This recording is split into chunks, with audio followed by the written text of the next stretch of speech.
নমস্কার, ট্রাইব টিভিতে আপনাদের সকলকে স্বাগত। সঙ্গে রয়েছে আমি সুপর্ণা। চোখ রাখবো আজকের গুরুত্বপূর্ণ খবরগুলিতে। বোলপুর সুপার স্পেশালিটি হাসপাতালে দালাল চক্র। বহুদিন থেকেই চলছিল এই টাকার বিনিময়ে রক্ত বিক্রি। হাসপাতালে ভর্তি থাকা এক রোগীর আত্মীয় জানান, জরুরি ভিত্তিতে তার রোগীর রক্তের দরকার হয়ে পড়ে। কোথাও রক্ত না পাওয়ায় বাধ্য হয়ে ৫,০০০ টাকার বিনিময়ে রক্ত কিনতে হয়। ইতিমধ্যেই এই ঘটনার সঙ্গে যুক্ত একজনকে শনাক্ত করা হয়েছে। বোলপুর সুপার স্পেশালিটি হাসপাতালে রক্তের দালাল চক্রের হদিশ মিলল। শান্তিনিকেতনের সেবাস নিকেতনে ভর্তি থাকা এক রোগীর আত্মীয় মফিজুল হক নামের এক ব্যক্তির অভিযোগ, জরুরি ভিত্তিতে তার রোগীর রক্তের দরকার হয়ে পড়ে। সেই মতোই তিনি রক্ত নিতে আসেন বোলপুর সুপার স্পেশালিটি হাসপাতালে। সেখানে এক রক্তের দালাল তার কাছ থেকে টাকা চায় এবং টাকা না দিলে রক্ত পাবে না বলেও জানানো হয়। ঘটনার পরে বাধ্য হয়ে ওই ব্যক্তি ৫,০০০ টাকা দেন এবং রক্ত সংগ্রহ করে নিয়ে যান রোগীর জন্য। শিউলি বাগদি নামের এক অভিযোগকারী জানান, ছেলেদের কাছে যদি বলার জন্য যে বাইরের ছেলেরা টাকা পয়সা চাইছে ২৪০০, ২০২২ এরকম টাকা চাইছে এরকম। আমার ওইরকম টাকা কোথাও পাবো বলুন? আমাদের দিন আনা দিন আমাদের দিন মজুরি, আমরা অত টাকা কোথাও পাবো বলুন?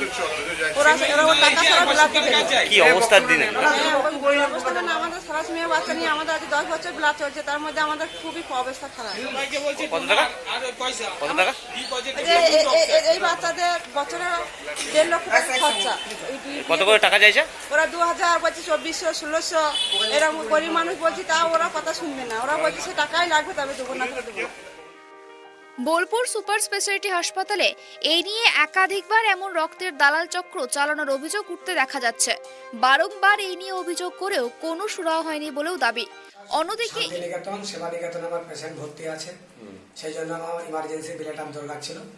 আমি ব্লাডের জন্য ব্লাড ব্যাংকে গেলাম বোলপুর মহকুমা হসপিটালে, দিয়ে ওখানে বললো আজ হবে না, কালকে এসে। এবার আমার ব্লাড ইমার্জেন্সি দরকার ছিল, দিয়ে বাইরে বেরিয়ে এলাম, দেখি দালাল ঘোরাঘুরি করছিল। তারা বললো যে কি নেবে, আমার ব্লাড দরকার।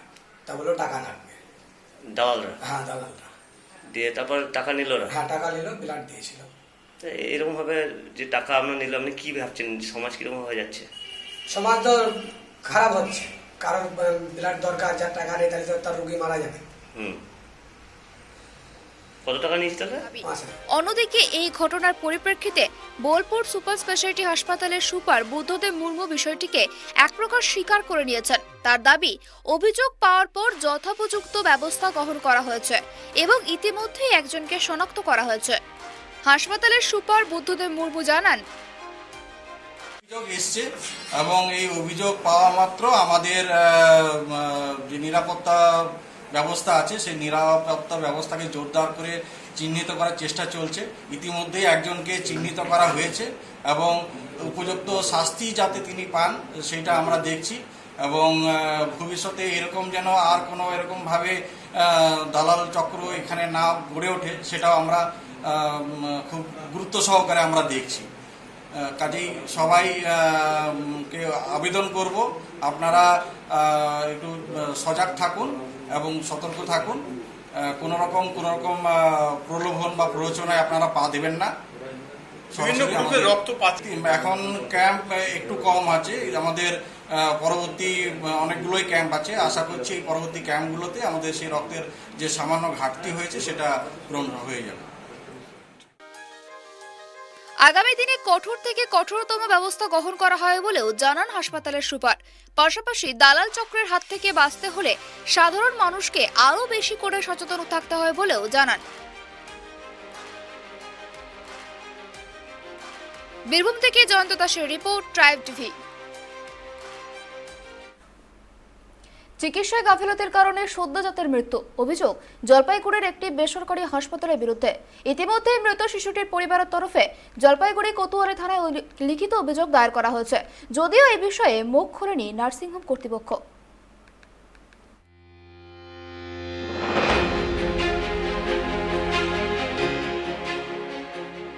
হিটারে পড়ে শিশু মৃত্যুর অভিযোগ উঠল জলপাইগুড়ির একটি নার্সিংহোমের বিরুদ্ধে। নার্সিংহোমের গাফিলতিতেই শিশু মৃত্যু হয়েছে বলে অভিযোগ। ঘটনায় থানায় অভিযোগ দায়ের করেছে মৃত শিশুর পরিবার। চলতি মাসের ৮ তারিখ প্রসব যন্ত্রণা নিয়ে গত বুধবার ময়নাগুড়ির চূড়া ভান্ডারের বাসিন্দা সুজিত মণ্ডল তার গর্ভবতী স্ত্রীকে জলপাইগুড়ির একটি নার্সিং হোমে ভর্তি করেন। ওই দিন তাদের পুত্র সন্তান জন্ম হয়। অভিযোগ, জন্মের পর হিটারে রাখা ছিল শিশু, আর সেখানেই পুড়ে মৃত্যু হয়েছে তার। ঘটনা তদন্ত চেয়ে নার্সিংহোম কর্তৃপক্ষ এবং চিকিৎসকের বিরুদ্ধে জলপাইগুড়ি কোতোয়ালি থানায় লিখিত অভিযোগ দায়ের করা হয়েছে। মৃত শিশুর বাবা সুজিত মণ্ডল জানান, বুধবার দিন ভর্তি করলাম। হ্যাঁ, কিডনিকে মানে করার পরে 10:30 11টার দিকে সিজার হলো। বাচ্চা ভালো দেখালো, ভালো দেখলাম। দেখার পরে আমরা সারাক্ষণ মানে গেট খুলে তার আগেও এমপে যাই দেখি বাচ্চা ভালো। আজকে 3টার দিকেও দেখছি ভালো। আর আজকে সকালবেলায় কোনো অসুবিধা নাই, পেশেন্টও ভালো আছে, তাকে জানানোই জানে যে এখনো বাচ্চাটা নাই। হ্যাঁ, আর এখন ভোরবেলা 5টার দিকে বলে কি যে তোমার ছেলেটা মারা গেছে। ডাক্তারবাবু এই কথা বলতেছে। ডাক্তার কি ওটা ওই নার্স ম্যাডাম না, ওটা ওই যে শিশু ডাক্তারটা। তাহলে আমি কি করব? এর জন্য একটু কিছু করতে চাই। এই বুধবার দিন ভর্তি করছি 3 দিন। হ্যাঁ, প্রথম না, এটা দ্বিতীয় বাচ্চা। প্রথমটা মেয়ে আছে, এটা ছেলে বাচ্চা। হ্যাঁ, থানায় ডায়েরি করছি। হ্যাঁ, অভিযোগের মধ্যে এখন যে গেছে তাকে তো পাবো না, কিসের জন্য মারা গেল সেই জিনিসটা একটু জানতে চাই। আর ধারণার মধ্যে ওই 2টা মাসি ছিল, আর শিশু ডাক্তার যে 4টায় ঢুকছে, এই দুজনের ষড়যন্ত্র আছে। ওখানে হিটারে পুড়ে ফেলাচ্ছে আমার ছেলেটাকে। ওটা লেখি নাই, মানে ওটা যে অ্যাডমিশন দেওয়া হয়েছে ওটা পুরা নেই, ওটা লেখা হয় নাই। অভিযোগ করছি মানে এটা কিসের জন্য হলো এটা আমি জানতে চাচ্ছি। আমার মনে হচ্ছে ওরাই মারছে। ওটা তো দেখাই যাচ্ছে হিটারে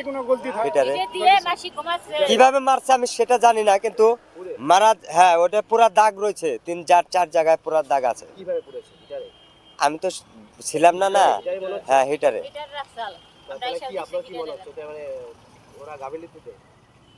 কি কারণে আমি সেটা কি ওই কারণটাই আমি জানবো, কি কারণে মারা গেল আমার ছেলেটা, এটা আমি জানতে চাই। বিল 38,000 টাকা কন্ট্যাক্ট হয়েছে। হ্যাঁ, ম্যাডামের সাথে। আর ব্লাডটা আইনা দিচ্ছে 2300 টাকা খরচা পড়ছে। মানে ব্লাড দিয়েও নার্সিংহোম থেকে 1050 টাকা সদরে নিল, আর ব্লাডের লোককে 1000 টাকা দিছি। হ্যাঁ, কিন্তু এমবে কোনো পেশেন্টের কোনো অসুবিধা রাখি নাই। ব্লাড আরও 2টা দেখেন, রক্তের কার্ড আছে, সম্পূর্ণ রিপোর্ট আছে, কোনো অসুবিধা রাখি নাই। হ্যাঁ, তদন্ত করতে চাচ্ছি, যেভাবে মানে আমি কি কারণে মারা গেল জানতে চাচ্ছি আর কি। যদিও এই বিষয়ে মুখ খোলেননি নার্সিংহোম কর্তৃপক্ষ, তবে নার্সিংহোমের ম্যানেজার দেবপ্রিয়া দত্ত জানিয়েছেন, ময়নাতদন্তের রিপোর্টেতে মৃত্যুর প্রকৃত কারণ জানা যাবে। এই ঘটনায় ক্ষোভে ফেটে পড়েন পরিবারের লোকেরা। জলপাইগুড়ি থেকে সুরজিৎ দে, রিপোর্ট ট্রাইব টিভি।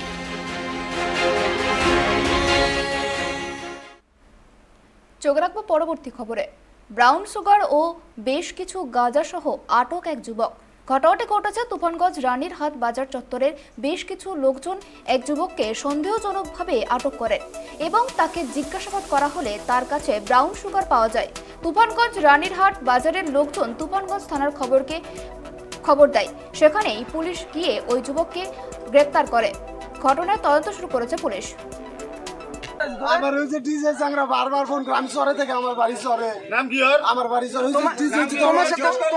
তোমার সাথে কে আছে জড়িত? আমি এগুলা জড়িত রয়েছে কিছু জানি না। আমার কথাটা শোনো, আমার বাড়ি শহরে তো সবাই এগুলা কম বেশি নেশা করে, সারা সবাই জানে। তাই যে ডিজে চাংরাটা আছে যে ওর সাথে ছিল, যে দাদার সাথে, আমি তো কেউ চিনি না। আমার বারবার কইতাছে যে তোর 100 টাকা দেবো, তুই আমার জিনিসটা তুলে দে। কি জিনিস? ওই যে ওগুলা নাম কি? নাম বলো। কি কয়? বিএস। আমি ব্রাউন সুগার গরিব লোক, আমি ঠিক আছে। কোথা থেকে পাও এগুলা জিনিস? ওই যে দোলনালা মাঠে চরে অনেকেই ব্যবসা। তা আমি একজনের ফোন কইরা ম্যানেজ করে দিয়েছি। ম্যানেজ করে দেওয়ার পরে দাদা কইছিল চলো আমার সাথে। আমি বললাম চলো। এই ব্যবসাটা কতদিন ধরে চলছে? এই ব্যবসাটা চলে তো অনেক দিন থেকে। রেটও তো কে কে জড়িত আছে ব্যবসার মধ্যে এগুলা তো আমি জানি না। আমি নিছি আমি বল নাম বলো। সন্দেহ করি যে ও ড্রাগস বিক্রি করে, ড্রাগসের সাপ্লাই দেয়। তো আজকে আমরা অনেকক্ষণ থেকে ওকে তাকে রেখে আজকে আমরা হাতে ধরছি।